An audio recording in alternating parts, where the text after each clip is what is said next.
Welcome back to the Tucson studios of WPH Live TV, home of the Race for 8 Professional Handball Tour powered by ESPN. My name is Dave Vincent. Today we will seed the top 8 men as per the Race for 8 rules of 2017 and 18 for the Missoula, Montana Red Death Tournament coming up January 26th through the 28th, just around the corner. Right now we have the Elite 8 of Killian Carroll, Dave Fink, Sean Lenning, Mondo Ortiz, Luis Cordova, Daniel Cordova, Marco Chavez, and Vic Perez. After Carroll, Luis Moreno is technically ranked number 2 on tour, but he did not accept his invite during the allotted time frame for the pros to actually enter or accept their invite. Therefore, he has to go through the qualifying process and will make the trip. Now, don't think we've ever had this happen to us before, but it is going to happen in Missoula, Montana. And we cannot wait to see it happen, by the way. Moreno brings a lot to the table, one of the purest, most natural handball players there is on the planet. Totally exciting, and we're excited that he's going to be in this draw and that he's making the trip. Another exciting addition to the list of qualifiers is Dermot Nash, a perennial top 5 from Ireland, as he jumps into the qualifier alongside former Elite 8 invites Abraham Montijo and John Iglesias. Other past qualifiers in the draw include Lauren Collado, Shorty Ruiz, Ryan Pesh, Ryan Buller, Peter Function, and Dalton Beal. This is a very strong qualifier, and there's even other qualifiers that are entering now that can still defeat some of those players in the top 16 or in the round of 16 in Missoula. Okay, so let's get with it. Killian Carroll remains as the number 1 seed as he has the most points possible on tour with 50 out of 50. He will be on the opposite side of the bracket as our number 2 seed, 40-year-old David Fink.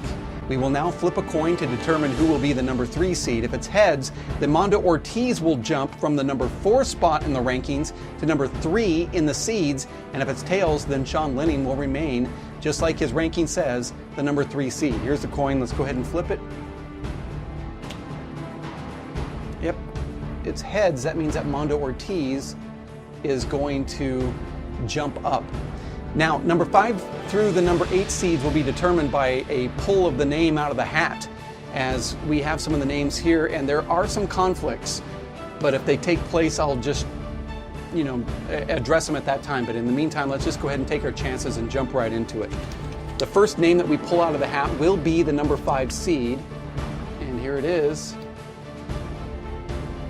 That's young Daniel Cordova. So that means that Danny Cordova will play his first round in the round of 16 against a qualifier, and if that seed holds true, then he will be walking right into Sean Lenning in the quarterfinals if Sean Lenning can get past that round of 16. I told you before, this one's going to be tough. The number 6 seed in this Red Death tournament is going to be, looks to me like that's Marcos Chavez. So Marcos, that means that he's going to be on the same side as his LAAC brother, Mondo Ortiz. And if the brackets hold true, unfortunately for the fans of the Los Angeles Athletic Club, those 2 players will be facing each other in the round of 8. But again, both have to get past the round of 16, and it's going to be a tough one. The number 7 seed, let's see who we got here, is another LAAC guy. That's Victor Perez. Vic will play in the bottom bracket. That means that all 3 of those LAAC guys are going to be in the bottom bracket. This has happened before with other players from Tucson when Dave Fink, Sean Lenning, Luis Moreno, Shorty Ruiz all ended up in the same side of the bracket. So it's happened before, unfortunately. That means that he could play into Dave Fink, into the quarters, if all those seeds hold true. That also means that Luis Cordova will end up in the upper bracket, and he will face Killian Carroll if the seeds hold true. All right, so there it is. However, after looking at Luis Moreno, Dermot Nash, John Iglesias, Shorty Ruiz, Abraham Montijo, and the others in this powerful qualifier, I can almost but guarantee that there will be an upset in that round of 16. I'm not a betting man, but I would bet that this is going to happen. Join us for the Red Death WPH Race for 8 Pro Stop in Montana, January 26th through the 28th, as we will be live on ESPN and the Watch ESPN app Saturday and Sunday, January 27th and the 28th. Go to r2sports.com, search for handball to see the brackets when they're posted or get more information. or click on WPHlive.tv. Make sure to like, subscribe, and share this YouTube channel as well. For WPHlive.tv News, I'm Dave Vincent.